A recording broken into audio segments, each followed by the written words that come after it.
माता का मंदिर यह, समता का संवाद जहाँ, सबका शिव कल्याण यहाँ है, पावे सभी प्रसाद यहाँ। जाति धर्म या संप्रदाय का नहीं भेद व्यवधान यहाँ, सबका स्वागत सबका आदर सबका सम सम्मान यहाँ। राम रहीम बुद्ध ईसा का सुलभ एक साजान यहाँ, भिन्न भिन्न भाव संस्कृतियों के गुण गौरव का ज्ञान यहाँ। नहीं चाहिए बुद्धि वैर की, भला प्रेम उन्माद यहाँ, सबका शिव कल्याण यहाँ है, पावे सभी प्रसाद यहाँ। सब तीर्थों का एक तीर्थ यह, हृदय पवित्र बनाने हम, आओ यहाँ आजाद शत्रु बन सबको मित्र बना ले हम। रेखाएं प्रस्तुत हैं अपने मन के चित्र बना ले हम, सौ सौ आदर्शों को लेकर एक चरित्र बना ले हम। बैठो माता के आंगन में, नाता भाई बहन का, समझे उसकी प्रसव वेदना, वही लाल है माई का।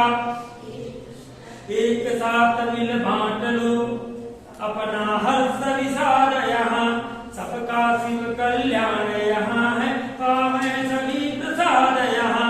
मिल से मिला सेव्य का हमें पुजारी, सकल कामों से न्यायी का, मुक्ति लाभ कर्तव्य यहाँ है, एक एक अन्यायी का।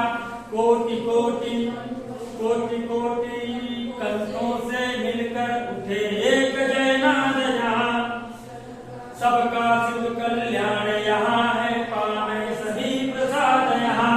मैथिली शरण गुप्त जी कहते हैं कि यह देश एकमात्र देश नहीं है, अपितु यह देश एक मंदिर के समान है।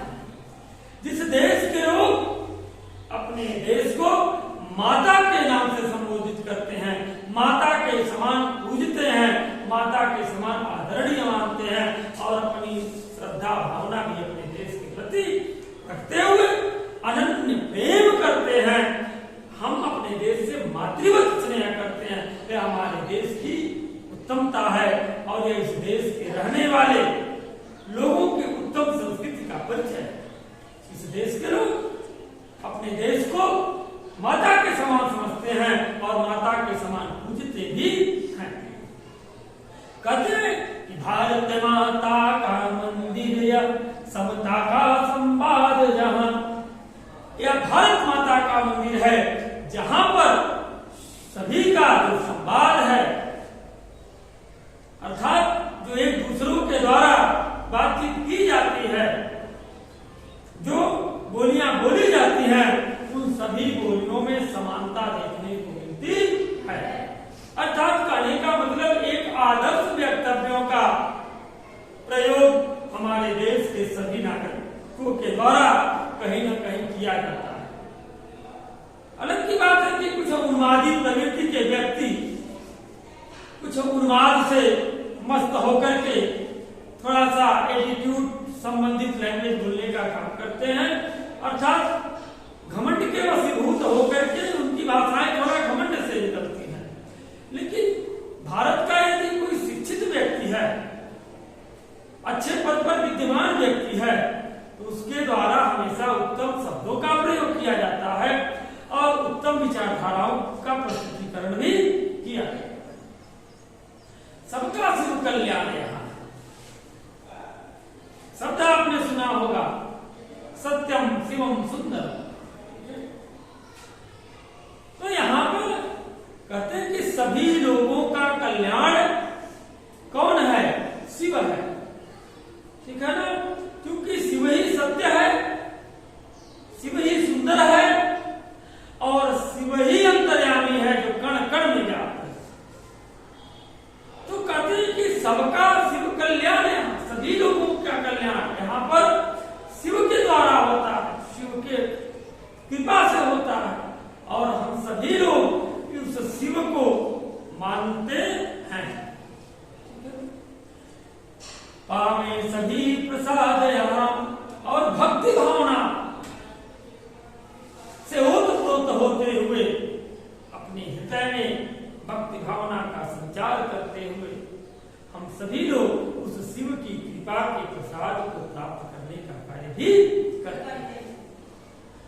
आगे देखिए क्या करते हैं। आजकल जो ये जातियां, धर्म, तमाम प्रकार के स्थितियां व्यापकता लेती चली जा रही हैं, व्यापक रूप धारण कर रही हैं। व्यापक रूप मात्र चंद नेताओं की देन है, कुछ नेताओं की देन है। ये लोग अपने लाभ के लिए, मैं बार बार कहता हूं कि जो नेता होता है वह मात्र और मात्र अपने फायदे के लिए, अपने लाभ के लिए, अपनी राजनीतिक रोटी को बढ़िया से सेकने के लिए जाति, धर्म इत्यादि इत्यादि अलग अलग प्रकार की बातें करने का कार्य करता है। जबकि भारत देश एक ऐसा देश है जहां पर जाति, धर्म या संप्रदाय का नहीं भेद व्यवधान। यहाँ यह देश सभी जातियों को लेकर के, सभी धर्मों को लेकर के और सभी संप्रदायों को लेकर के एक साथ एक समान रूप से चलने का कार्य करता है।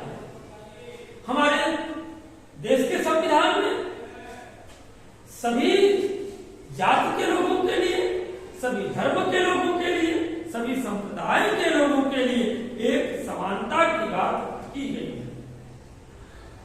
तो ये कैसा देश जहां पर सबको एक समान लेकर के चलता है।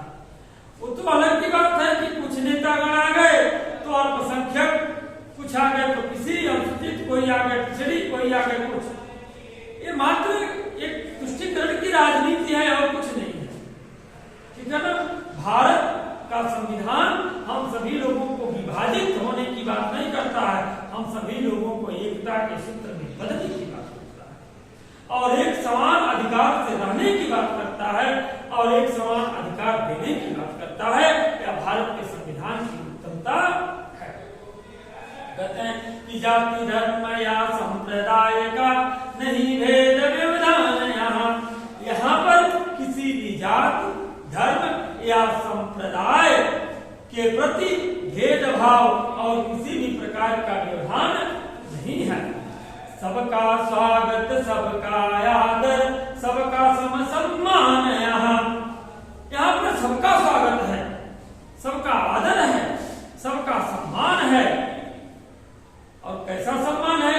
एक समान ही सबका सम्मान है। यानी कि किसी धर्म विशेष को अधिक सम्मान दिया जाए और किसी को अलग सम्मान दिया जाए, सबको एक समान सम्मान देने का कार्य नहीं होता है तो हमारे देश भारत में होता है। आगे कहते हैं कि राम रहीम बुद्ध ईसा का सुलभ एक साझान। राम, रहीम, बुद्ध, ईसा, जिन्हें हम श्रद्धा पूर्वक पूजने का कार्य करते हैं, श्रद्धा पूर्वक उनके द्वारा कही गई वाणियों को अपने जीवन में चरितार्थ करने का कार्य करते हैं। ऐसे महान पुरुषों का जो यह देश है और उन महापुरुषों के जो अनुयायी हैं, उन महापुरुषों के जो भक्त हैं, उन महापुरुषों को जो श्रद्धा पूर्वक पूजने वाले हैं, मानने वाले हैं, वे सभी लोग एक सरलतम रूप में उन महापुरुषों का, जिन्हें वह देवत्व रूप में मानते हैं, उनको पूजने का कार्य करते हैं या उनका ध्यान लगाने का कार्य करते हैं। भिन्न भिन्न भाव संस्कृतियों के गुण गौरव का ज्ञान यहाँ। भिन्न भिन्न, अलग अलग, अलग अलग बोली, अलग अलग वेशभूषा, अलग खान पान, अलग प्रकार का पर्यावरण, कहीं कहीं थोड़ा सा परिवर्तन होता रहता है पर्यावरण, लेकिन इन सभी चीजों के अलग अलग होते हुए भी हम सभी लोग एक भाव और एक विचारधारा से रहते हैं और वह भाव हमारे अंदर व्याप्त रहता है कि हम भारतीय हैं और भारत के प्रति हम सभी के हृदय में अथाह प्रेम बना रहता है।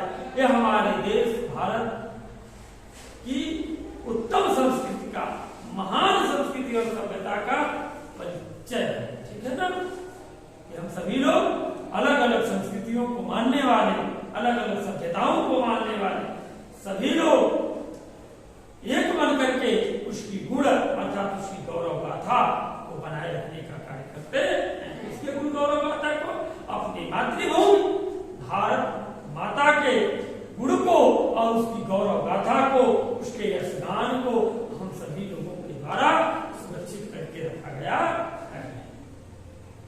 नहीं चाहिए बुद्धि वैर की, भला प्रेम उन्माद यहाँ।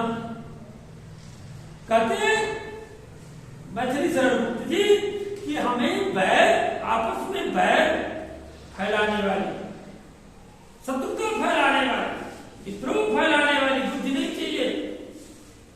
हमको कौन सी बुद्धि चाहिए? हमको तो प्रेम के साथ, सहजता के साथ और एक सूत्रता के बंधन में बंध करके रहने का कार्य करना है। हमें आपस में बैर करके रहने का कार्य नहीं करना है, क्योंकि हमारे देश की संस्कृति और सभ्यता आपस में बैर रखने की शिक्षा नहीं देती है, बल्कि एकता के बंधन में बंध करके रहने की शिक्षा देती है। तो कहते हैं कि अरे नहीं चाहिए बुद्धि वैर की, भला प्रेम उन्माद यहाँ। हमें बैर से रहने वाली बुद्धि नहीं चाहिए। हमें तो वह बुद्धि चाहिए कि हम स्वयं के भला के साथ साथ स्वयं की भलाई करते हुए दूसरों की भी भलाई करने का कार्य करें। जिस प्रकार से हम स्वयं से प्रेम करते हैं, उसी प्रकार से हम सभी लोगों से प्रेम करें। ऐसी उत्तम बुद्धि हमको चाहिए, ऐसी उत्तम शिक्षा हमको चाहिए। कहते हैं सबका शिव कल्याण यहाँ है, गुण गौरव का ज्ञान यहाँ। सबका, यहाँ पर सभी का कल्याण कौन है? शिव है। और उस शिव की कृपा रूपी प्रसाद को हम सभी लोग प्राप्त करते हैं। सबका शिव कल्याण यहाँ है, पावे सभी प्रसाद यहाँ। आगे कहते हैं कि सब तीर्थों का एक तीर्थ हृदय पवित्र बना ले हम। सभी तीर्थों का मात्र एक ही सबसे बड़ा तीर्थ है। वह कौन सा तीर्थ है? कि हम अपने हृदय को पवित्र बनाने का मतलब सभी के प्रति हमारे हृदय में आदर भाव हो, सभी के प्रति श्रद्धा का भाव हो, सभी के प्रति उत्तम प्रेम का भाव हो, सभी के प्रति उत्तम विचारधाराएं हो। ऐसी स्थिति होनी चाहिए। और इस प्रकार के उत्तम भाव और प्रेम से युक्त जो हमारा हृदय होगा, तो वह हृदय सभी तीर्थों के समान। और यदि मन में तमाम प्रकार के द्वेष, पाखंड, ईर्ष्या, लोभ और तमाम प्रकार की इच्छाएं, घृणित इच्छाओं को अपने अंदर लिए हुए यदि आप तीर्थ यात्रा पे निकल जाओ, तीर्थ कर लो, तो उसका फल नहीं प्राप्त होगा। फल कब प्राप्त होगा? जब आपका हृदय परम पवित्र होगा। परम पवित्र हृदय से युक्त व्यक्ति के लिए तो प्रत्येक स्थान पर तीर्थ है। मन चंगा तो कठौती में गंगा, कड़कड़ में ईश्वर है। और यदि हृदय पवित्र नहीं है, दंभ, द्वेष, पाखंड, ईर्ष्या इत्यादि से युक्त यदि आपका हृदय है, तो तीर्थ है आपके लिए कहीं है ये नहीं है। वह तो जो आप तीर्थ करने जा रहे हो, वह मात्र अपने आप किसी अपने लोभ को प्राप्त करने की इच्छा से जा रहे हैं। और यदि आपका हृदय पवित्र है, तो आपके लिए प्रत्येक स्थान पर तीर्थ स्थल है। आपके हृदय की पवित्रता ही सबसे बड़ा तीर्थ स्थल है। उसी की बात कहते हैं, आओ यहाँ अजाद शत्रुवन, सबको मिलकर मित्र बना ले हम। आओ हम आजाद शत्रु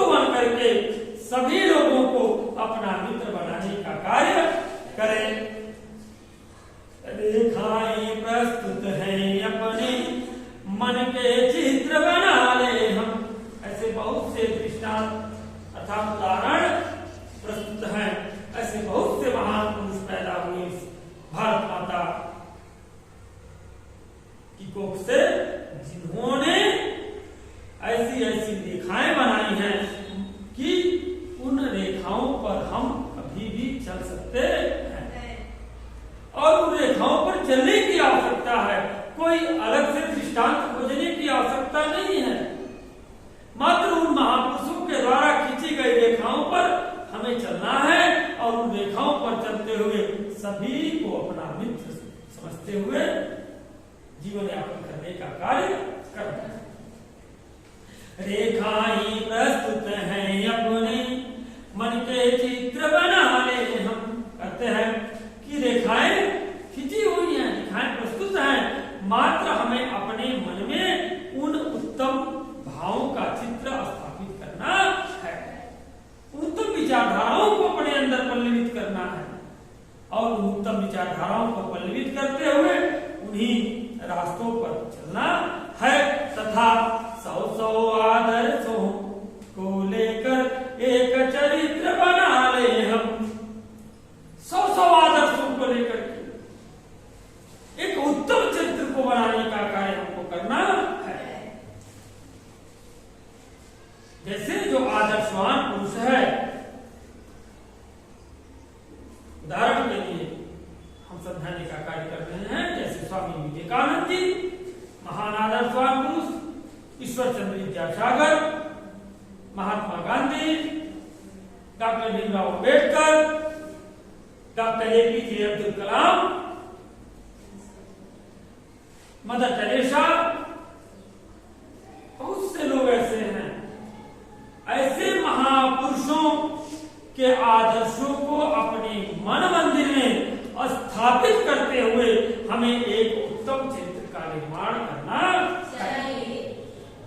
जब इन महापुरुषों के आदर्शों को प्राप्त करते हुए हम अपने मन मंदिर में एक उत्तम चरित्र को बनाने का काम करें, हमारा चरित्र एक उत्तम चरित्र होगा, तो उस उत्तम चरित्र को चरितार्थ करते हुए हम एक उत्तम समाज के निर्माणक भी बनेंगे और उस प्रकार इस देश को पुनः एक बार हम सभी लोग विश्व गुरु बनाने का कार्य करेंगे।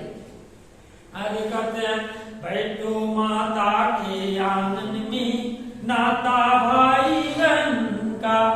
आओ हम सभी लोग भारत माता के आंगन में बैठ करके भाई बहन के रिश्ते को समझते हुए, उन रिश्तों का सम्मान करते हुए अपने देश को विकसित करने का कार्य करें, अपने देश को आगे बढ़ाने का कार्य करें, अपने देश में सुख समृद्धि शांति को स्थापित करने का कार्य करें। सर्वे भवन्तु सुखिनः सर्वे सन्तु निरामयाः सर्वे भद्राणि पश्यन्तु मा कश्चित् दुःखभाग्। यह भावना है।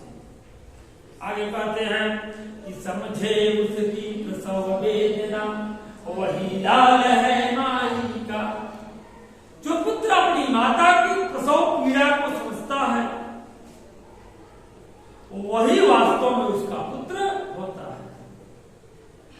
बड़ी ही पीड़ाओं से, बड़ी दर्द से और बड़ी यातनाओं के साथ एक माता अपने पुत्र को जन्म देने का कार्य करती है।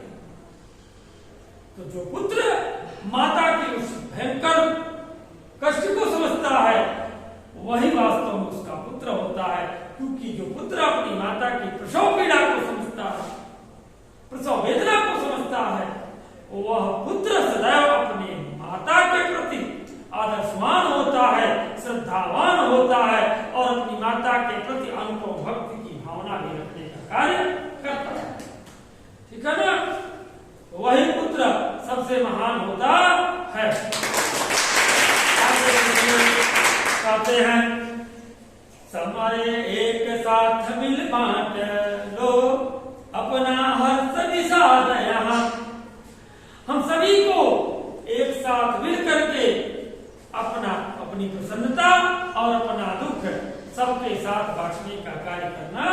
चाहिए।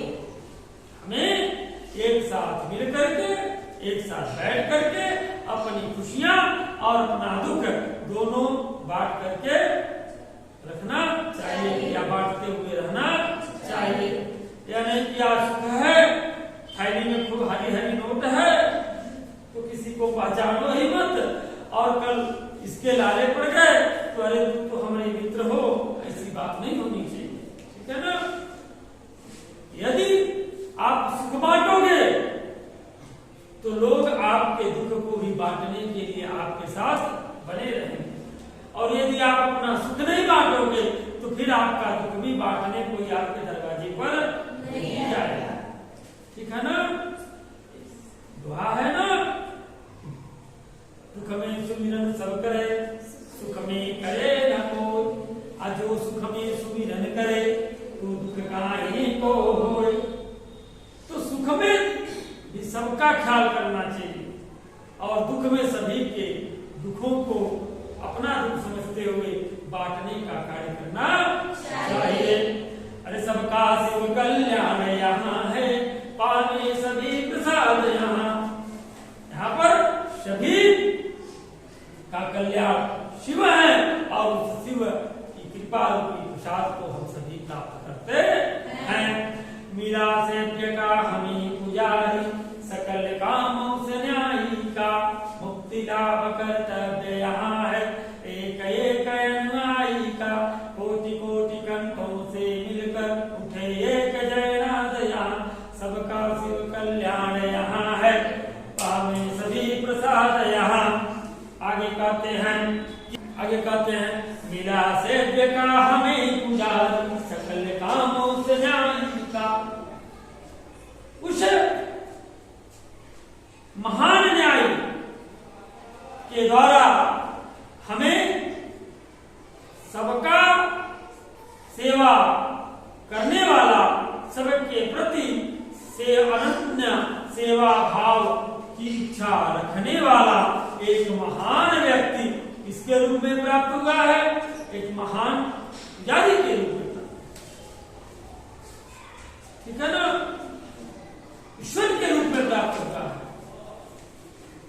इस प्रकार का भाव आपके प्रति लोगों के अंदर हो, ऐसा कार्य करने की आवश्यकता है कि लोग आपको देख करके, कहने का यहाँ पर तात्पर्य यही है कि लोग आपके कर्मों से इतने प्रसन्न हो कि लोगों के अंदर यह भावना हो कि इस व्यक्ति के रूप में हम सभी लोगों की सेवा करने वाला एक महान पुजारी परमपिता परमेश्वर की कृपा से प्राप्त हुआ है, जिसके प्रत्येक कार्य, जिसके द्वारा किए गए न्याय हम सभी के लिए वास्तव में आदर्श की प्रेरणा है, और इसके कार्यों से, इसके द्वारा किए गए न्याय से हम सभी लोगों को सदैव न्याय ही प्राप्त होता है, सदैव हम लोगों को लाभ ही प्राप्त होता है। इस प्रकार की उत्तम भावना आपके प्रति होनी चाहिए और ऐसा आपको बनने की आवश्यकता है। ठीक है ना? कहते हैं कि एक एक अनुयायी का, कोटि कोटि कंठों से मिलकर उठे एक जयनाद यहाँ। आज हम सभी, चाहे किसी धर्म के अनुयायी हो, किसी संप्रदाय के अनुयायी हो, आज हम सभी लोगों को एक साथ मिलकर के एक ही जयनाद करना है। और कौन सा जयनाद करना है? कि हम सभी एक हैं, हम सभी भारतीय हैं और हम सभी एकता के सूत्र में सदैव बंध करके रहेंगे। हम आपस में द्रोह नहीं करेंगे, हम आपस में लड़ाई झगड़ा नहीं करेंगे, हम आपस में नफरत नहीं करेंगे, हम किसी से नफरत की भाषा नहीं बोलेंगे, हम किसी के साथ कटुता का व्यवहार नहीं करेंगे, हम सबके साथ सरलता का व्यवहार करेंगे, सबके साथ प्रेम का व्यवहार करेंगे और सबके प्रति आदर भाव रखते हुए सबके सुख और दुख में एक समान बने रहेंगे। ऐसा भाव होना चाहिए। और भी कहते हैं कि अरे सबका शिव कल्याण यहाँ है, पावे सभी प्रसाद यहाँ। सभी लोगों का कल्याण करने वाले शिव यहाँ पर हैं और उस शिव रूपी कृपा के प्रसाद को हम सभी लोग प्राप्त करते हैं। ठीक है ना? इस प्रकार का यह अनुपम देश है और इस देश की उत्तम संस्कृति है और इस उत्तम प्रकार की संस्कृतियों से भरे हुए, उत्तम सभ्यताओं से भरे हुए और महान आदर्शों से भरे हुए देश में हम रहने का कार्य करते हैं। यह हमारे लिए सौभाग्य की बात है, यह हमारे लिए परम सौभाग्य की बात है कि इस महान देश में हमारा जन्म हुआ और हम इस देश के नागरिक हैं और इस देश की मिट्टी में खेलना, कूदना, रहना और अपना संपूर्ण जीवन व्यतीत करना हमें प्राप्त होता है। वास्तव में यही हमारे लिए स्वर्ग के सुख के समान है, क्योंकि यह भारत माता, यह हमारी पृथ्वी स्वर्ग से भी अत्यधिक सुख हमें देती है। मात्र आवश्यकता है तो हमें उस सुख को प्राप्त करने की और उस सुख